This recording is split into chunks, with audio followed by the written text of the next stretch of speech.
ಬಿಸ್ಮಿಲ್ಲಾಹಿರ್ ರಹಮಾನಿರ್ ರಹೀಮ್. ರೋಗಿಯನ್ನು ಭೇಟಿ ಮಾಡುವುದರ ಬಗ್ಗೆ ಹಜರತ್ ಅನಸ್ ರದಿಯಲ್ಲಾಹು ತಆಲಾ ಅನ್ಹುರವರು ರಿವಾಯತ್ ಮಾಡುತ್ತಾರೆ. ಇದರ ಸಾರಾಂಶ ಹೀಗಿದೆ.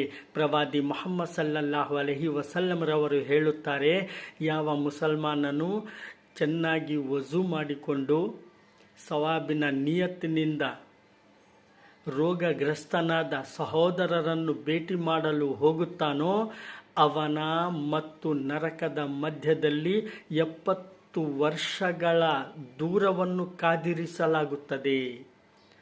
ಆದುದರಿಂದ ಸ್ನೇಹಿತರೆ, ನಮ್ಮೆಲ್ಲರಿಗೂ ಅಲ್ಲಾಹ್ ತಾಲಾ ರೋಗಗ್ರಸ್ತರನ್ನು ಇಯಾದತ್ ಮಾಡುವ ತೌಫೀಕು ಕೊಡಲೆಂದು ಅಲ್ಲಾಹ್ನಲ್ಲಿ ಬೇಡಿಕೊಳ್ಳೋಣ. ಆಮೀನ್. ಅಬು ದಾವೂದ್ನಿಂದ ರಿವಾಯತ್ ಇದೆ.